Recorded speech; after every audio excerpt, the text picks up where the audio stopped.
Hey everybody, Teching here. You know, you have to sit back and look at the bigger picture of what you're reading sometimes, okay? I mean, you have the bad guys, you have the good guys, they're fighting each other, that's well and good. But then you have to sit back and you have to think that the main villain of this entire arc is taking a nap right now. And even if, like, Yuha were to win and take over the world, he's still going to have to take a nappy nap every night to make sure his powers don't go away. Like, for right now, what is Yuha Bach dreaming about? So, I've had a few ideas for skits, but I think what would be funnier is if you guys commented below, have a little bit of interaction. So, when Yuha has to take his little siesta every night, what does he dream about? I'm sure I will get a lot of funny, maybe some serious ones, but probably really funny comments below, so please post that. Alright, so, yeah, I've been sick past couple days, so my voice is still not 100%. Probably cough a little bit through this review, but, let's get to it, shall we? We shall.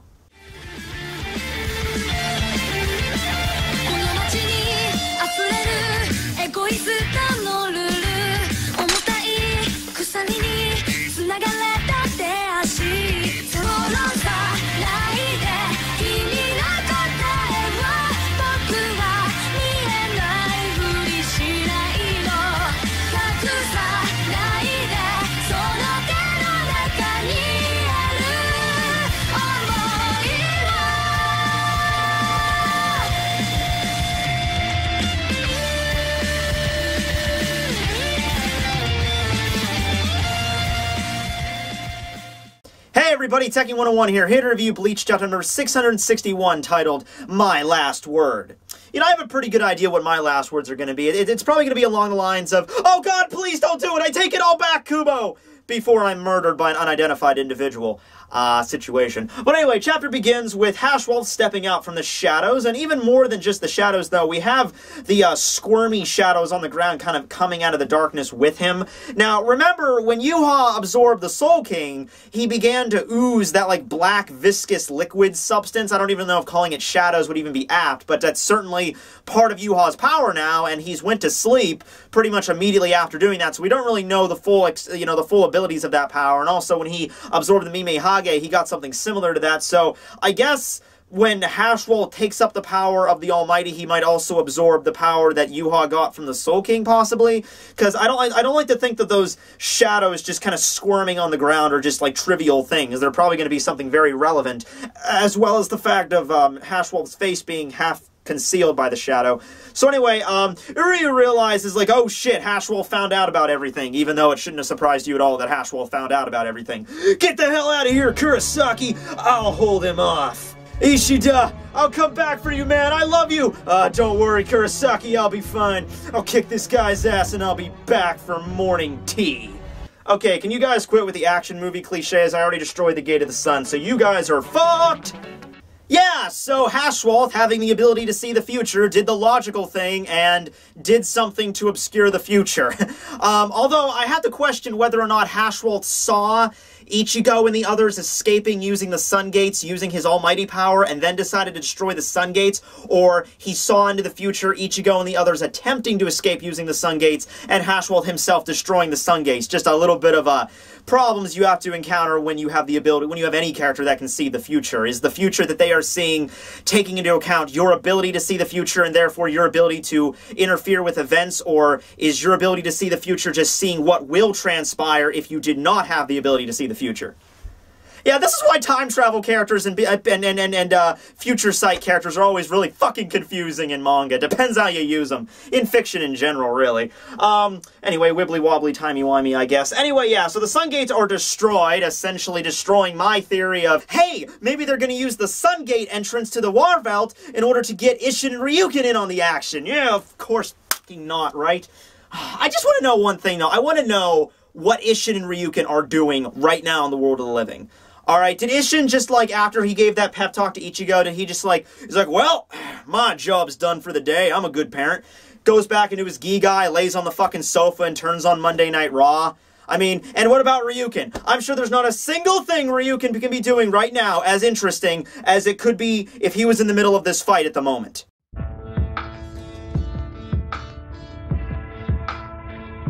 Nurse, what's the status of the patient? We have multiple gunshot wounds, doctor. He's bleeding out. You need to operate immediately. All right, fetch me my gear. It's time to save a life. Okay, damn, I take it back. I would totally watch that show. Anyway, Hashwolf begins to walk slowly toward Ichigo and Uryu, of course. Maybe because he got the personality change, he became a little bit more sadistic, like he wants to play with his prey a little bit, you know, because I find it hard to believe that, like, Hashwolf, the way he was, like, when he fought Basby, would have been just like, ah, yes, I will slowly torment my prey. Do you guys remember what happened at the beginning of this fucking invasion? Remember that dude in the 13th Division, the guy with the glasses that kind of looked like the guy from the filler arc? The Amagai arc in the anime. You know what he did to him? He walked up to him and he slit him in fucking half, vertically. It's like fucking head to crotch, just in half. And now we have them all playing the evil Bond villain, like, I'm gonna slowly walk towards you and pull out the blade and watch it reflect your gasped expression as I slice your head off slowly. You know, just enough so that you can watch your body bleed out as you perish. You know, it doesn't seem with Hashwolf's character. I think he would have just jumped into the battle and taken out the threat to His Majesty. Anyway, though, yeah, he states that he's going to finish them off before His Majesty awakens. Ah, damn it, Uryu. Well, it looks like we got no choice to fight him. Alright, I'll take him from the front before His Majesty awakens, before His Majesty awakens, before His Majesty awakens. Wait a second, that means Yuha doesn't have any of his powers right now! I totally didn't know that, despite the fact that I knew that! Okay, so Uryu comes up with another master plan that, wait a second, since Hashwolf has Yuha's powers, that means right now, Yuha doesn't have the powers of omnipotence or omniscience. So therefore, if we kill Yuha the way he is right now, then everything will be fine.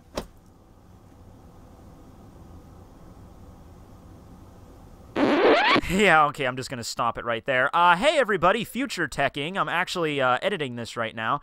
And I just wanted to say that this sound you're about to hear me make, I originally was going for sort of like a sigh or like an annoyed grunt at the stupidity of Uryu, but it comes out sounding like I basically just jizzed my pants, which I can assure you did not happen. It does happen occasionally in videos, just not in this video. But yeah, I just wanted to mentally prepare you for that noise you're going to hear me make, okay, in case you want to make a meme out of it. Okay, with that being said, let's resume.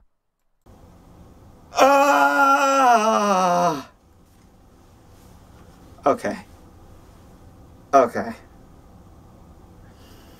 I'm sick. Alright, I am honestly forcing myself right now to do this. Alright, my voice is not 100%. You know, I'm coughing in between takes all the time. But I'm sorry, Uryu. I gotta do this, even if it's worth straining my voice for like another 3 days. You're just realizing this now, you dumb fuck! Really? Oh my fucking Christ! You get inducted into the fucking Vandenreich. You know, Yuha does this big ceremony like, you are my successor, and now I'm going to, you know, share my power with you. And then you have the moment where Hashwolf literally explains to Uryu, point blank in chapter 565, I take His Majesty's powers at night, and he goes back to being the father of the Quincy's. You're just using your genius level intellect right now to realize, wait a second, he might be vulnerable when he's asleep. Facepalm, facepalm, facepalm, facepalm, facepalm. You know what? Just go. Just continue. I don't have anything else to say for that. It should be fucking blatantly obvious that Kubo doesn't give a fuck about Uryu's character at this point. You know? Just all that intelligence he exhibited, all that abilities to, you know, see the consequences of events in order to come up with plans and backup plans and all that shit. Just thrown out the fucking window. Who gives a shit, right? Ichigo, Yuha is currently at the highest point of the Varvelt. Head upwards, Kurosaki. Oh, I'm sorry, I mean downwards. I'm sorry, I'm not really thinking that straight this week. It's up. But Ishida, are you really intent on staying here and fighting him? Quit your babbling, just hurry up and go. Relax, I have no intentions of having such mundane words be my last. So Ichigo gives him the smile of approvability, which of course means shit's about to go down! But no, seriously, I mean, that one panel's pretty cool, where it sees Uryu, you know, saying to Ichigo, it's cool, I got this, I'm not gonna die, and Ichigo gives him the smile, like, he's my friend again, and everything's good, and that's awesome. Are you gonna go hang out next week? Are you gonna go see a movie together? You guys friends again? That's fucking amazing, you know? Straight line, just a straight line. Oh, jeez, I dropped my mouse, I'm so pissed right now, I'm dizzy. Facepalm too much. Okay. Anyway, Ichigo and Chad and Orihime, they all head, I guess, upwards to find Yuha. Meanwhile, Uryu confronts Hashwolf.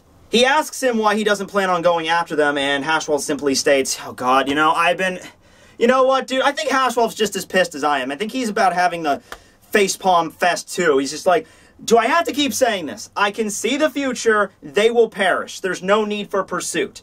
So Uryu takes out his bow, which, by the way, is confirmed to be a different bow, although it is interesting to note that he doesn't use any of his, like, normally he has one of the crosses or the pentacle on his wrist in order to summon his bow, and here it doesn't seem like he has any of that, but he's able to summon it anyway. Maybe it's like the cross on his, like, you know, his cloak or something, I'm not sure.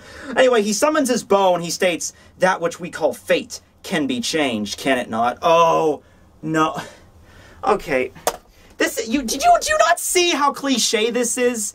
Let me run this scenario by you. Let me tell you exactly what is happening here, and I want you to understand how fucking cliche this is. All right, if you're any fan of fiction, if you have read any book, if you have watched any movie of fiction at all, let me like repeat word verbatim what's going on right here. Okay, you have the villain, okay, who's all like, I'm the villain, I can't be defeated because I can see the future, or I know what's gonna happen already. And then you have the hero, and then he's like, yeah, but fate can be changed, I'm gonna alter fate. And then the bad guy, of course, is like, no, you can't. And then in the climax of the movie, he alters fate.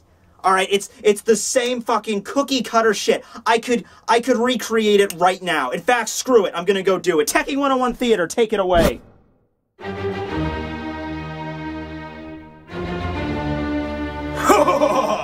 You pitiful hero! You alone could not hope to defeat me, the glorious Lord Dreadthorn! I'm evil! I will still defeat you!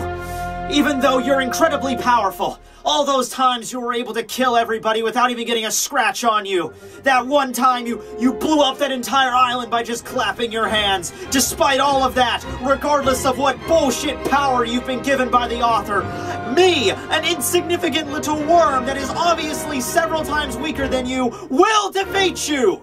Because I have something even greater. Oh, and what would that be?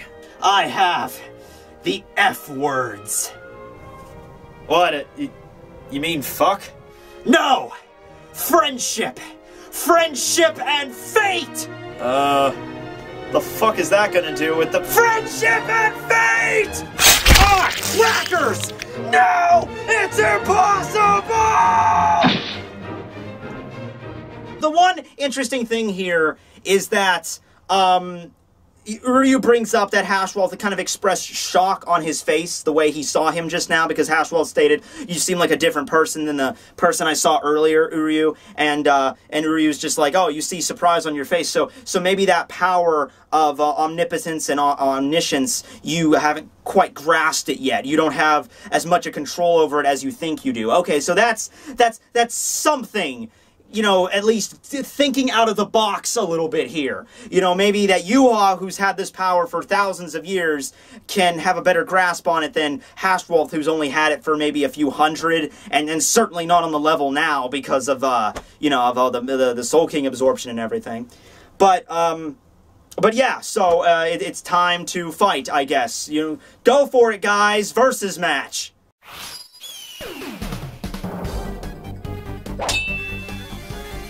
Okay, so we get the title page of the chapter as we see Orihime, Chad, and Ichigo running up the steps of the Varvelt. They're heading to the peak, of course, where we see Orihime begin to cry a little bit. She gets a little bit teary-eyed, and Ichigo asks her, what is wrong? Oh, no, I'm fine. I'm just happy that Uryu and you guys are friends again. I was so worried there. Yeah, it's almost like his betrayal didn't mean anything whatsoever. Getting good at that. Although, I have to bring something else up here, and you know what? This is really just a way for me to just ease myself off the blinding rage I'm experiencing at the moment. You know, I've actually wanted to bring this up before, but I never did, because this is one of those things that is such a nitpicky topic. It has no place in an actual review because it's manga. You know, physics don't work the same in manga and in anime and in cartoons. All right, so I never brought this up, but just for the sake of, you know, maybe calming myself down, I'm gonna bring it up. And it involves Orihime. And I want to let you know, it's not because I'm perverted that I'm bringing this up. I just want to call attention to it, all right? So, with Orihime's new outfit, right, you see what it is. It's basically just like, it goes around her neck, and then you have like two straps that just like barely cover her boobs. Like, the sides are basically sticking out, her cleavage is exposed in all of its glory, and she's clearly not wearing a bra. And then so, my point is, you have her running all over the place, and in this one particular scene, she's running up like 3,000 steps of the Varvelt. Like, no support at all. I mean, I think she's crying for another reason. God, that must be painful. And yeah, like I said, I know it's a nitpick, you know, it's manga, it's fantasy, the boob physics have their own little set of rules and everything, but if you have big boobs and you don't wear a bra and try running up, you know, an entire flight of stairs, I'm assuming you're not going to come out of that without some pain, alright? Just throwing that out there. Anyway, they're running through a hallway which apparently has a bunch of statues. They don't seem to be concerned about the giant statues. Okay, pro tip, if you're invading the enemy's base and you encounter a room that has giant statues wielding weapons, yeah, you should maybe be a little bit wary at what's going to happen next. Come on, Ichigo, you grew up in the 90s and the early 2000s, you played video games, you know what should happen next. But anyway, yeah, while in the middle of their little heartfelt conversation, the statues come to life! Holy shit! They attempt to attack everybody. Ichigo grabs Orihime just as the attack was being hit, and then Chad blocks another one that was heading toward Ichigo and Orihime. In the process of this, the entire, I guess they were like in an enclosed bridge area that was supported by like a bunch of pillars underneath. That gets destroyed, so you have like it's like two paths, you know, like Ichigo and Orihime are on one side, and then there's the gap, and then Chad's on the other side, facing off against the statues. And he's like, oh, don't worry, guys, I got this. So he gives the thumbs up, you know, Chad is the epic masculine, you know, hero here. He's gonna beat some shit into these statues. And so Ichigo realizes, okay, well, there's nothing we can do. Chad's got this. So they begin walking down the hallway, Ichigo and Orihime. And then you cut over to the last scene of the chapter where you see Chad there, staring down the statues. Now then, who wants to play with me first? I don't know, maybe I'm just gonna start talking like Chad is the Terminator. You know, it's just like, Brazo izquierdo del diablo. La vista, baby. You know, but no, you know, so, you know, Chad's finally getting a fight. That's good, considering, when was the last time Chad had a legitimate fight? I don't know. Okay, I don't count Ichigo versus himself when it was in the Fullbringer arc. That doesn't really count. His scuffle with Tsukishima didn't really count. I'm even on the cusp of saying his fight with Yami, because that was mostly off screen. So I guess Gantenbein, yeah, that was his last fight. Gantenbein, what was that, wait, 8, 9 years ago? Fucking great, right? Although I want to say, I kind of knew this was going to happen. I was kind of afraid it was going to happen anyway, where Kubo was running out of enemies. You know, he was running out of people to fight against the good guys, because there's like a limited number of, Quincy's. You know, you have Askin, who's in the middle of a fight, you have Gerald, who's in the middle of the fight. The Soldat aren't really that much of a threat. You know, they're basically just like fodder soldiers. And none of the other Quinn, like Hashwell's fighting, so what are you going to do? Well, let's just create some random enemies that we didn't even know existed before. Oh, by the way, Yuha has the ability to summon statues now. Now, some of the people or bring life into statues. Now, some people have actually said that it might be possible, this might be an extension of, like, Shutara's power. Remember, Shutara had her little BDSM squad, which were basically, like, soldiers that obeyed her every word. And maybe they're working for Yuha now because Yuha is technically the new Soul King, and they turned from black to white to represent their new leader. Something like that. This is also a lot of comparison. There was a biblical reference to this, where there was, I forget what they were, Niflheim or something. They started with an N, and they're these race of giants created by the gods, so maybe that has something to do with it. But anyway, yeah, giant statues, they don't seem to be irrelevant in any way. They just seem to be like a bunch of like guardians like on autopilot, you know, defend Varvelt, you know, crush intruder. I was thinking they might turn out to be like, oh, these are the past Sternritters turned to stone or something like that, but no, I think they're just going to turn out to be just random, you know, enemies to get into the good guy's way. Anyway, Chad's about to take him on all manly style when all of a sudden out pops Ganju using his seppa technique. He bursts through the floor. We get this awesome scene on the side here of Chad freaking out. He has his eye bulging. He's like, oh, what the hell? So, yeah, Ganju apparently got separated from the group, and he was just kind of looking around for them, and it just ended up in the same location. I was actually going to mention something about Ganju in the last video, I just forgot, and I was actually hoping that Ganju was, because he was on his own, he would run into Hanataro, who was also on his own, and then we could have, like, the Ganju-Hanataro dynamic again, because I like that. Those two work well together, you know. Ganju being, you know, the meathead, he's like, let's go do this. And then, you know, Hanataro's this sheepish little kid, like, I don't really know Ganju, sir, but, you know, they work good off each other. They're good friends. So that'd be cool if they fought an enemy together or something like that. But here we don't. We have Ganju breaking out, and actually, honestly, his ability works great for fighting against giant stone statues. I wonder if that's why Kubo decided the enemy to be giant stone statues. But, yeah, his seppa technique is, I guess, a derivative of Keto. It was never exactly explained, but he has this type of earth magic where he can, you know, summon the Shiba symbol, and then he imprints it on something, and then whatever it is turns into sand. We've never seen him use it on something like organic. It's always been like, you know, an inorganic material that turns into sand. So, that, like I said, this is like the perfect enemy for him to fight. These big, you know, looks like these giant statues are just big mounds of physical strength, and then we have Chad and Ganju who are really good at dealing with that kind of situation. So, you know, whatever. You know, and then Chad just starts talking about how it's like, oh, well, our task is nice and simple, Ganju. All we got to do is clean out the castle top to bottom and prepare the way for them back. And with that being said, we have the last scene of the chapter. Chad is activating his devil left arm, and Ganju's behind him ready to fight. So, they're the cleanup crew.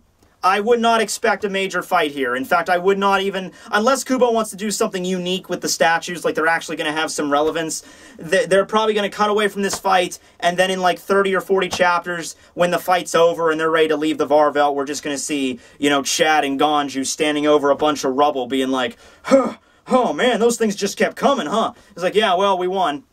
Congratulations.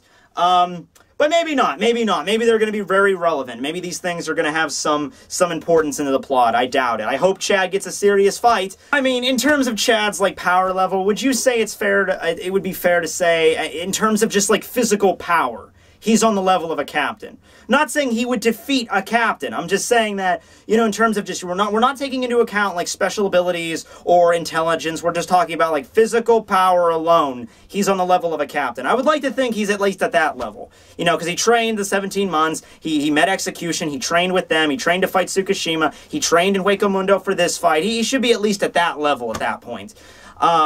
But yeah, I guess that's the end of the chapter. So leave your comment below on what do you think about the statues, you know, if they hold any importance, or if they're just like foot soldiers there just to, you know, oh, well, you know, these people need fights, so there you go. And what about Yuha? You know, is it going to be really that easy just to, like, walk in while Yuha's asleep and just, like, cut his head off and there, crisis averted? Because, Hashwolf was pretty sure, like, even after they said, you know, what they were going to do, oh, don't worry, you know, they'll die. You know, there's a contingency for that. So I don't think, yeah, like it's that easy. You know, just to kill Yuha while he's asleep and everything's copacetic. I think there's a contingency plan in case someone would attempt that. Yeah, so that's it. Comment below what you think, and what do you think about Kubo fucking just railroading Uryu's character. I mean, I can't really see any way you could debunk that. I mean, just the fact that it took Uryu till now to realize, oh, wait, Yuha's vulnerable when he's asleep. You know, I just... Whatever. I'm not going into it again. Whatever. Anyway, yeah, thanks for watching, guys. Signing out.